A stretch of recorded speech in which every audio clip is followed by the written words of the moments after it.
The Cincinnati Bengals are the only team in the National Football League that holds a one-day rookie minicamp. But Zach Taylor thinks it's perfect for the Bengals. Let's get into it.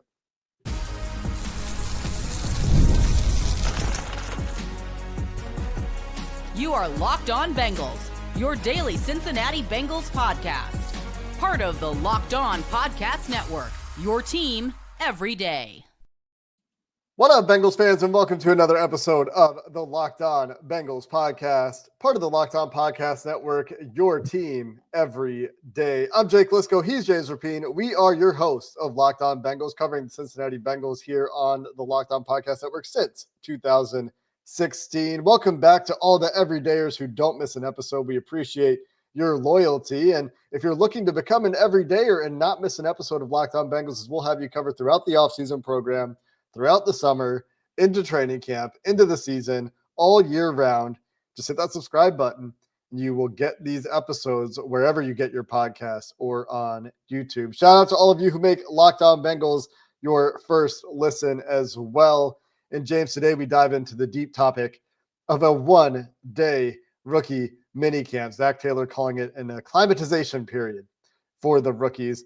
And in addition to that, we have the official list of undrafted free agents for the Cincinnati Bengals, highlighted by Seth McLaughlin, a favorite for Ohio State fans who are also Bengals fans. But let's get started with this idea that the one-day approach is the right way to do it. And I mentioned it. The Bengals are unique in this regard. The only team in the NFL to use only one day, every other team using 2 or 3 days for their rookie mini camps. And on the one hand, that's less work on field with rookies than you are allowed to do.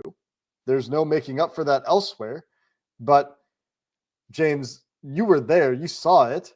What was your opinion of the idea that one day is the right approach? Well, I'll tell you this.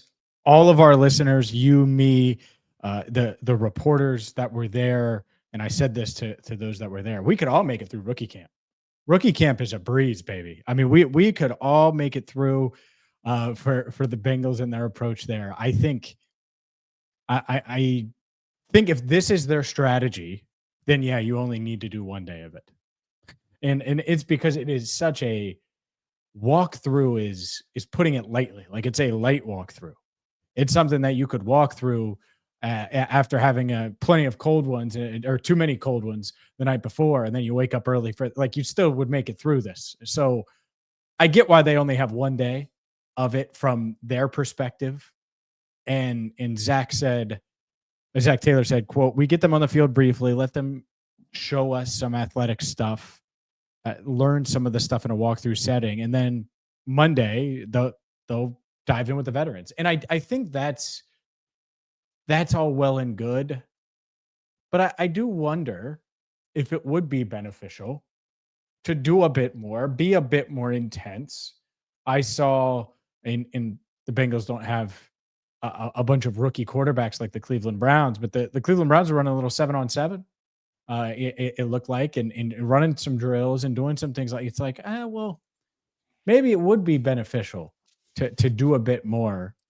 At the same time, I get if they're going to be light regardless, and it's going to be about the walkthrough portion of it, and then just dive into your playbook and get settled in the hotel.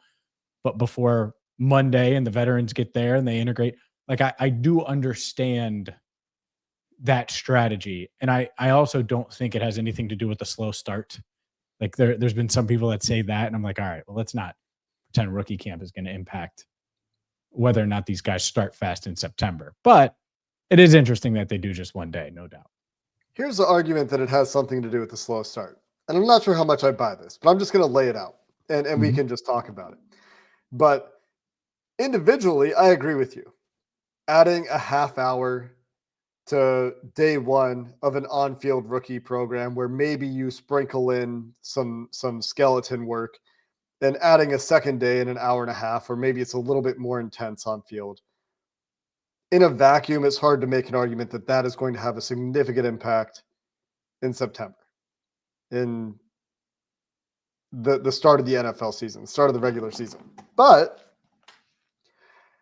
We talk about this, I feel, multiple times in the offseason where we discuss, oh, maybe they could have done one more thing here or there, but it doesn't really matter if there's a day missed here or there. I guess the argument would be then is that the cumulative effect of we'll shave a day off of rookie camp, we'll shave a day off of the mandatory mini camp and let the guys, or have a really light last day and let the guys go enjoy their summer. And doing that throughout the offseason could eventually add up to lost time on task, right? And not maximizing all of the offseason availability that is available to the team in working with the players. I don't know if I buy that, to be abundantly clear about it, but that would be the argument if you were looking to make an argument. It's very unspecific. That's part of the problem with that argument, I think. Like, you don't know what the tangible benefit would be. You also don't know what the tangible loss is of not doing it. But that would be, I think, what you could say if you were looking to build that argument. Muted, James. I don't buy it. I was muted because that's how much I was selling the idea. I do get what you're saying. And I think there are people that are going to buy it and are going to say, yeah, this approach impacts you. It impacts the mindset. It impacts all of it. And I'm just not there. I especially because I don't think, and now this is a different topic, but I don't think that rookie camp, if it was 2 days or 3 days, I don't think they would ramp up the intensity to an 8 or a 9 on whatever the rookie camp scale is. I think if anything, it would be, all right, well, we're going to really slow this thing down and try to get, we'll do individual drills and then we'll work on a few things and then we'll call it a day. And then the next day it's a little bit more like, I think that getting them on the field with the veterans where they can learn and see how it's really done. I think that might be part of it as well, is just building the right habits and all of those things that come with it. I mean, would you rather, and we'll get into some of the undrafted free agents, they didn't take a receiver in this year's draft, but Rashad Owens, wouldn't you like to watch Jamar run a route before you run a route? Like, I think there's benefits there. At the same time, they're the only team in the league that does it for one day. And it is the lightest thing. I cannot, because we sat in the stands, it was inside Paycor Stadium. And it started at 9 a.m. on Friday. And I'm like, all right, this is it. This is rookie mini camp. Because it's just, it is as light of a session as you're going to see. It doesn't mean they don't do things. Of course they do. But think, like, for those that have been to training camp, think about like the work that's being done before they stretch. Like that's kind of what it is in small groups, essentially. There were highlights posted on Twitter of some of the defensive linemen running circles or like running isn't quite the word. Like violently turning circles, violently turning circles around trash cans. There was a good clip of Scott Peters being very hands-on, teaching certain hand placement with a couple of the rookie offensive linemen. So there are a couple things that looked interesting, but without being on the field and hearing exactly what's being taught and what the points of emphasis are, we can only extrapolate from what we see, what's even being taught there. But seeing the hands-on approach from Scott Peters is something that I will be curious in all offseason long into training camp and seeing if there is that continued emphasis on technical teaching that we've heard, Willie Anderson talk about over the years is something that NFL offensive line coaches generally just don't do. They're so focused on scheme and landmarks and coaching plays instead of technique. So seeing that's kind of cool. But as you mentioned, like all these guys essentially got in last night, or not last night, but the night before rookie camp. Thursday night. Yeah. When, by the way, they signed for their guys right before signing all the undrafted free agents as well, which we'll get into the undrafted. Yeah, we can talk about some of the undrafted, some of the other takeaways from the Bengals 1 day rookie camp. James wants to talk about skill players. Shocking. We'll continue the conversation there coming up next. Ever check your bank account and wonder, where did all my money go? Between dining out, online shopping, entertainment, and trying to find that dough for Trey Hendrickson, it is easy to lose track. In all seriousness, that's where Monarch Money comes in. Monarch Money is your personal CFO. It gives you full visibility and control over your finances. It's not just a budgeting app. Monarch Money is a complete financial command center, and you can track all of your accounts, all of your investments, all of your spending in one place. So you can stop managing your money and start building wealth. Easy collaboration makes managing money with your partner smoother than ever with Monarch Money. You can easily track shared and personal accounts, set goals, and stay on the same page without the stress. Take control of your finances with Monarch Money. Use code LOCKEDONNFL at monarchmoney.com for 50% off your first year. That's monarchmoney.com, code LOCKEDONNFL for half off your first year. The Bengals announced their undrafted free agent class, and as I mentioned, that's highlighted by Seth McLaughlin, who Ohio State fans are already familiar with, a Remington Award winner at Ohio State for the best center in the country. Do we talk about the undrafted guys now, James, or do you want to tell me who else stood out to you or what else stood out to you? Because you were there. I wasn't there. I can only talk about what I saw on the internet and what I observed from my post here in British Columbia. What else stood out to you down at Paycor today? Yeah, you're post in British Columbia. Where does Jake? Why does he live in Canada? I get that question a bunch of times a year. People think I'm from here. I'm from Cincinnati. Yeah. All the new people. Yeah. I grew up in Cincinnati, just to be clear. That's right. Princeton grad.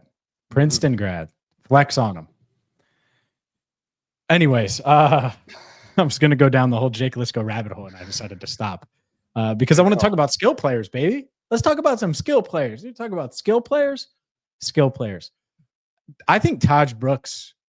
It was cool watching him, and he's thick, what you'd expect, but someone that brings the right mindset. I know this clip has been posted in a bunch of different places. We put the entire thing on Cincinnati Bengals Talk, but he was talking about how he wants to protect his quarterback, loves protecting his quarterback, not overwhelmed by the playbook. I thought that was interesting. I talked to Shemar Stewart and Tahj Brooks about that, and I don't think either one of them was like, oh man. Now, maybe it's a scaled down version, like maybe here's chapter 1. Yeah, which I would totally get, right? But I think Tahj Brooks is he's gonna be, because I was talking with him after the interview, and I brought up how it was such a good landing spot for him, and he instantly brought up the veterans in that running back room.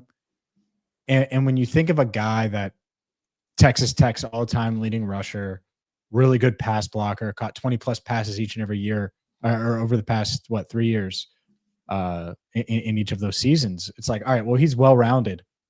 What better guys to learn from than a Samaje Perine, than a Zach Moss, than guys that have that type of well-rounded skill set? And obviously Chase Brown is leading the way. He's not as much of a veteran in year 3 as those other guys, but I think that he's going to fit right in, and it would not shock me at all if he contributes right away. Just watching him do some of those field drills, you can tell, like that's one thing. Like last year in training camp, they had a couple undrafted running backs, and early on, you're like, all right, well, there's no diamond in the rough here. There's no guy that's going to threaten Travion Williams. And Travion got nicked up and all of those things. Like, you can usually tell right away. Tahj Brooks, you could tell he's got something to his game. And so I'm excited about him. I know the Bengals are too. You talk about the fit, and he talks about the veterans. Great. It sounds like he had a relationship of some sort, or some sort of understanding of Samaje Perine. He's talking a lot about Samaje and talking about him back in college at Oklahoma and watching him then. But from a scheme perspective as well, you think about one of the big deficiencies for this team last year wasn't only short yardage, like 3rd and 1, although that was a problem too. It was, in addition to that, 4-minute drives late in games where they know you're running inside zone. They know you want to run duo. They know you want to run between the tackles, and they need to get better offensive line play for that. Don't get me wrong, but Tahj Brooks made the most out of his opportunities doing a lot of that And that's very unsexy running. That's a lot of 4-yard gains. And the experience doing that and bringing that to the NFL, sure, talk about pass blocking, talk about learning from well-rounded guys. That's all great. But also the scheme fit to me is a reason to believe in Tahj Brooks. And it seems like the mentality is exactly where you'd want it to be. Now, like you said, maybe he's a little overconfident right now, but as a 23-year-old entering the league, it's not like he's a particularly young rookie, right? So his ability to grasp what's going on should be expected to be at the point where it's at. And if he can pick those things up and come along quickly in that role, there will very clearly be a role for him. And I agree with you. I found his little locker room scrum interview to be an impressive display of his character, talking about why he went back for the extra year at Texas Tech, for example, and talking about a big part of that reason was not only team goals, but to grow as a leader as well and to embrace that. And so you bring that to the room, you bring that to this culture. That's something that I can appreciate as well. Will you like his big locker room interview since you liked his little one? When he has a big locker room interview, I'll probably love it because that means he's done something to deserve a big locker room interview. Of course. That's right. Yeah. That's right. No, I love it. All right, let's dive into some of these. Clearly, I didn't get enough sleep. Let's get into some of these undrafted free agents. And you mentioned it, Seth McLaughlin. That's a guy that everybody's going to be talking about. I will say this. I did not talk to Seth on Friday. And one, I talked to Shemar Stewart for probably 7-8 minutes after his scrum. But also, he's just so popular among like local media was like, oh, yeah, I want to talk to the Ohio State Center. Like everyone wanted to talk to the Ohio State Center. So I do think that it is of interest.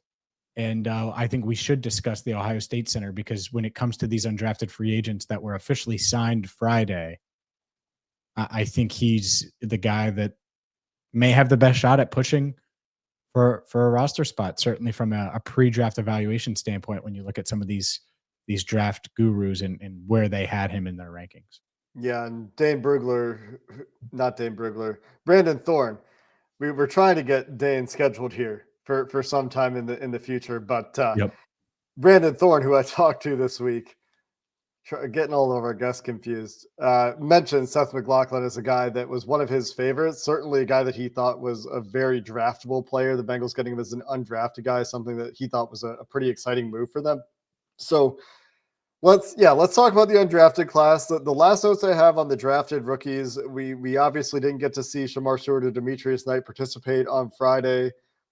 The rest of those 4 guys that the Bengals did draft did sign their contracts. They were full goes. Dylan Fairchild has been in Cincinnati, apparently staying with Ted Karras, working the film clicker with Teddy K, getting some extra mental reps in with the Bengals center. That's pretty cool. And anything there before we talk about Seth McLaughlin? Yeah. I know we just teed it up, but I No. wanted to mention the Karras Fairchild connection. It's a good point. Ted Karras last year of his deal. Do they give him a +1 there or not? I wonder.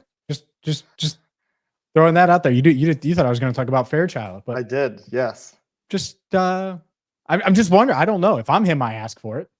I think he had maybe his best season as a Bengal last year. Yeah. So, I think you should ask. Yeah. And there's obviously a strong connection between Burrow and Karras. Like breaking in a new center would have a transition period to it. And we've seen that with the Bengals before, going from solid center to young center and asking those guys long snapper.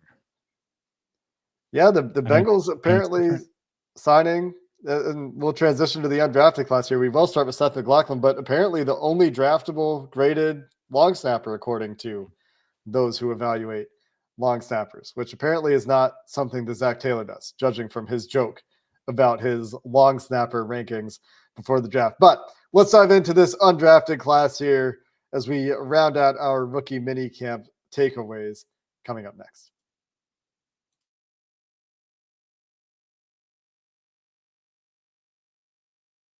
All right, let's dive into these undrafted free agents, and let's start with long snapper. No, let's start with Seth McLaughlin. I think health is a big factor here. When will he get healthy? Will he be able to compete for a job? What does it mean for Matt Lee? And in that's what's interesting for me is will Seth be happy enough or healthy enough? Excuse me. I know he's happy to be in Cincinnati, but healthy enough to really push for a job that I think Matt Lee ran away with in camp last year, that backup center job, and performed at a really high level. And I think people are interested in him. And so that's going to be an interesting, a possible interesting battle is how I would phrase that. We'll see when he can get on the field. That's where I would start. And yeah, coming off the Achilles, he mentioned his expectations, right? Was it like late July? He's hoping to be able to participate in training camp. Is that right? Do you recall? Yeah. Oh yeah. He's hoping to be ready to go, cleared for camp. So he ruptured his Achilles in November. Yeah, that's a quick turnaround, man. It feels quick, but who knows? Don't know the degree of the injury or anything like that. But it was an Achilles tear at Ohio State that caused him to miss the rest of the season. Won the Remington Trophy, like we mentioned, and you go through the last few years of Remington Trophy winners. They're pretty good. You got Jackson Powers Johnson in 2023, Tyler Linderbaum in 2021, Landon Dickerson in 2020, Tyler Biadasz in 2019, Garrett Bradbury in 2018. Billy Price in 2017. There we go. There we go. I was waiting for it. The Bengals have had Billy. a couple of Remington Trophy winners, and they haven't really gone great. Jonathan Luigs, remember him? Arkansas, 2007, 4th round pick, was he? Your guy. 4th round pick, Jonathan Luigs. Back you had his jersey.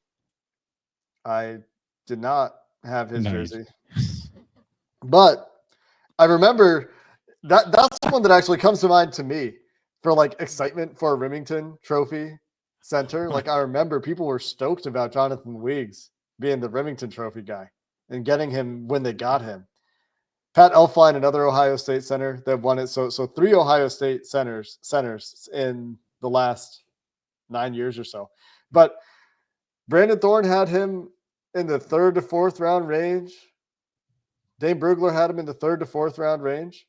So from an on-field perspective, the tape really impressed those guys from an evaluation perspective. The big question, like you said, is going to be health. Is when can you get back on the field? Did the Achilles injury have an impact on his ability to play football, on his athleticism, on his lower body strength, from core to feet, and the anchor connection there with the ground that goes through the Achilles? Yeah, it's a big injury to come back from. It just is. And I think it's a nice get for the Bengals. I certainly understand why. If you're him, he'd want to come here and have a shot to compete for a roster spot. That's what I mean by that. Like, I think Matt Lee probably makes the roster. But if Seth McLaughlin's going to be that guy, he's going to have to beat out someone. And show it, and that would be the most obvious candidate there. But yeah, he's got to get on the field. And Achilles are scary, man. Like that's so much scarier to me than an ACL. Like just in general. Like I don't even mean from an athlete standpoint. Like you want to talk about an injury that I would never want.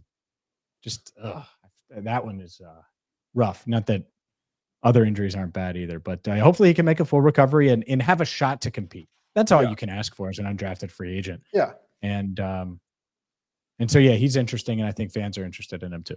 Yeah, Brandon Thorne's summary was that he's an older prospect with solid athletic ability, mental makeup, build, play strength, and technical savvy to compete for the pivot job, the center job, when healthy and stick as a long-term starter in a multiple-run scheme. Compared him to a more athletic Bradley Bozeman, who's been playing center in the NFL for quite a while, was 88th on the overall Bleacher Report board. IOL, interior offensive lineman number 9 for Brandon Thorne, high-level backup / potential starter round 3 grade, with obviously the big question being around the Achilles injury. So we'll see if he can compete in that room. The Matt Lee thing is interesting. And does he actually get into the rotation competing for a guard spot this year? Does he actually become a versatile interior offensive line backup? Is he still a center-only player? which is where we thought he would end up when he was drafted, mostly because of his size and some limitations there. So if he continues to work pretty much only at center, then that is an interesting competition. Much more interesting than if Matt Lee is also working in at guard, because then you're showing that versatility that they really want to see for their backups. And obviously Matt Lee with the pass blocking chops that he's shown in Miami and Cincinnati in preseason games as a rookie is a guy that I would be very hesitant to cut if I was the Bengals. Yeah. Yeah. I think it would be an uphill battle. Put it that way. Uphill battle for Seth McLaughlin. Not impossible, but certainly one of those things where, and by the way, every undrafted rookie is a long shot at this point. Doesn't mean they won't make it, but it's going to take them some right position, right time, and he's going to have a really impressive camp that starts with getting on the field. Other guys that stand out, and yes, there are other undrafted free agents. They signed 13 of them on Friday. To me, I think the best shot to make the roster is William Wagner, the Michigan long snapper. I think that's a very real. I'm going to spend like 30 seconds on this total. We don't need to break down, but he got the most work in out of any of the rookies, by the way, at rookie camp. And I'm not kidding you. He was putting in time with Darren Simmons. But I think the Bengals are really need to see more from Cal Adamitis if he's going to make the team. And so bringing in William Wagner certainly helps them do that. Outside of that, though, who stands out to you as a guy that you're like, all right, has a shot here? Is it one of these wide receivers? Probably not a running back. Who stands out to you, Jake? I think the wide receivers have a pretty uphill battle. Like we just talked about the interest in, if you can upgrade wide receiver 6, great. Jordan Moore came out really well on the sheet. The Duke wide receiver had good athleticism, good production at Duke. But I think these wide receivers have a pretty uphill battle. You need to be a strong special teams contributor if you're going to make the team as wide receiver 6. You mentioned Rashad Owens for his size at 6'2", 218. He's a bigger guy. But the guys that stand out to me are Howard Cross, the Al Golden connection, a little bit undersized, play defensive tackle, but defensive tackle at Notre Dame, was a top 300 player in the draft, was probably seen as a late day 3 guy for those that had him ranked as draftable, but where they have a clear depth need on the roster is defensive tackle. So I think between him and Eric Gregory, who was reported to get a $30,000 signing bonus, which is pretty big for the Bengals, not a lot of money for an NFL contract, but big money for the Bengals. Those two guys, interesting. Both of those guys, depending on who you look at, seen as late day 3 to priority free agent kind of players. Eric Gregory, defensive tackle out of Arkansas, 319, more traditionally sized, where Howard Cross is 285. We talked about Seth McLaughlin, and then Caleb Etienne, offensive tackle from BYU, getting the 3-year deal is interesting. Doesn't necessarily mean that he's going to see 3 years of the deal, but it is interesting to see an undrafted guy go for a 3-year deal. And we haven't seen the official deal, but that's what it was reported as initially. So those guys stand out for sure. They, I think, have a roster that suggests that Shaquan Loyal, if he shows up at safety and shows them something, could be in the mix where they could certainly stand to improve in the safety room. Again, think uphill battle there. And I feel the same way about Cole Taylor, just because of the room and what they could use at the tight end position, just like they could use at the safety position, something, if these guys show them something through the process. Yeah. Cole Taylor, 6'7", 6'7". So he's maybe a little too tall. Yeah, I know. And honestly, like I stared at Cole Taylor throughout minicamp, but I watched him run one route and I was like, how tall is that dude? And I looked and it was 6'7". I'm like, he kind of runs like he's 6'7". Yeah. So we'll see. You know, like it kind of like, it is weird when those things line up. It's one route. Mr. and Mrs. Taylor, I'm not talking trash about your son. He has a shot to make the team. I'm not saying that. It's just one route that I saw at minicamp. You never know, man. Parents watch. Talking about big dudes, though, Caleb Etienne is a giant. Nearly 6'7", 6'6" and 3/4 Yep. himself, 330, 36-inch arms, 86-inch wingspan. That is a large, large man. And Brandon Thorne wrote about him as well. Didn't think that he necessarily had, or was it Brugler? I'm talking about Brugler's report at this point now. This was Brugler's right up in the beast. I read a lot of things this morning about these guys, but doesn't know that the NFL processing speed is there for ETN coming out of BYU, but with those tools and the size, if he can come along in that respect, then that's an interesting developmental player to me, because 36-inch arms at that size is pretty rare specimen to be that big. Yeah, agreed. And 2 notes on him. One, looks like, from a size standpoint, remember how we were talking about Trent Brown? Looks like Trent Brown a little bit. Like, it is just massive upper body. And I'm not saying he's as heavy as Trent Brown, but massive upper body just kind of look like him a little bit, and certainly has some of those same physical traits. They gave him a 3-year deal, which I think is interesting. I don't really recall them doing that for many undrafted free agents ever. Now, that doesn't mean that he's making the team or it's guaranteed or anything like that. None of that's true. But they clearly like him as a prospect, and would not be shocking at all if he takes to Scott Peters' coaching, if he can be one of those developmental pieces. That doesn't mean he makes the roster. Yeah. But you really do need, and part of the reason why you get a Scott Peters, you draft 2 offensive linemen, and you kind of add multiple intriguing rookies in general to the trenches in an offensive line room, is to see if Scott can get something out of them. So maybe ETN, maybe ETN can get something out of some of these younger guys that you liked already, and then a guy like or Peters can get something out of a guy like ETN who has some traits that you like. So yeah, he's another guy. Eye test wise, I was like, man, he's a lot like Trent Brown. Like, looked a lot like him, and I mean that as a compliment, just to be clear. I'm not ripping. Yeah, from an athleticism perspective, he did everything. The agility testing numbers are not great, but the 40, the straight line athleticism, the 40 was really good, especially for 330, 93rd percentile 40, and the jumps were good, 80th percentile vert, 96th percentile broad. So some explosion, some lower body explosion for Caleb Etienne, and has that length that I think is something that Scott Peters really likes. Technical refinement needed there, and obviously we're talking about an undrafted guy, but if there can be significant improvement to punch timing, hand placement, and I think this is true for multiple guys the Bengals drafted, and something they're looking for Scott Peters to teach these guys, then you could have a fun developmental player there in Caleb Etienne, although he is a little bit older, but I think a prime candidate right now for practice squad guy who they hope can come along and maybe develop into a swing tackle eventually. No doubt. And the other one I wanted to mention, because I could not think of, let me make sure, where is he? What's the guard last year that got nicked up early? I know they like him internally.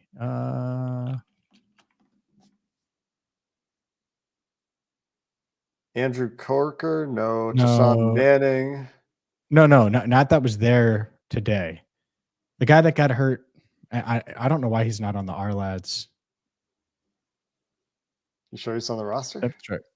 I thought he was. I thought he was still there, unless they just let him go. Maybe they let him go. I cannot recall who you're talking about.